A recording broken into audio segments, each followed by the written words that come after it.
अस्सलाम वालेकुम नाज़रीन, हमारी शो पे सिंध वाइस ऐं मां आहियां ज़ुएब ज़रदारी। नाज़रीन, अॼु पॉडकास्ट में असां सां मखदूम मोहसिन साहब महिमान तौरु मौजूदु आहिनि। पाण PTI जा अॻुवान आहिनि ऐं हालात सां हुनजो तालुक़ु आहे। जेल यात्रा बि करे आया आहिनि ऐं जेको सिंध में कुझु सियासी माण्हुनि ते जेकी जीअं केस थियनि था, उन्हनि खे हे बि नौजवान मुंहुं ॾेई आयो आहे।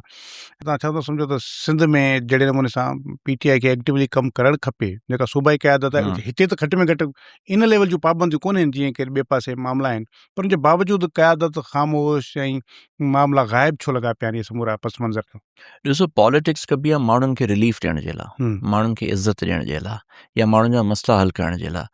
माण्हुनि खे वधीक आज़माइश में विझिजे, माण्हुनि खे वधीक तकलीफ़ुनि में विझिजे, ऐं सम्झो त का मुस्बत का स्ट्रेटजी न हूंदी।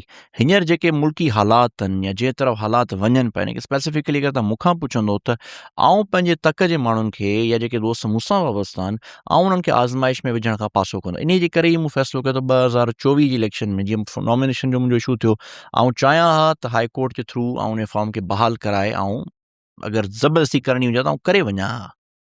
पर मूं बहितर सम्झो त कॾहिं मैदान में पोइ हिते भटिबो आहे, कॾहिं वरी फ्रंट ते बि खेॾिबो आहे। 2018 में फ्रंट ते खेॾियोसीं, 2022 जी लोकल बॉडीज़ में फ्रंट ते खेॾियासीं, 24 में बैकफुट ते खेॾियासीं। वरी इंशाल्लाह स्ट्रेटजी जे जीअं हालात साज़गार थींदा। ऐं पाकिस्तान जी पॉलिटिक्स में तव्हां ॾिसो त माज़ी जी हिस्ट्री रही आहे त इदारनि में ऐं पॉलिटिकल पार्टीज़ में कॾहिं हमांगी हूंदी आहे, कॾहिं इख़्तिलाफ़ात हूंदा आहिनि, कॾहिं शिदत हूंदी आहे।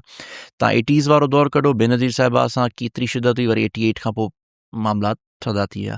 तव्हां नवाज़ शरीफ़ साहब वारो 99 वारो दौरु ॾिसो, वरी तव्हां 2013 में हुनखे वज़ीर आज़म थी आंदो। त इहो पॉलिटिक्स में ईअं थींदो आहे, या ईअं कोन्हे त को काटा लॻी विया आहिनि या छा। लीडरशिप तब्दील थींदियूं आहिनि ऐं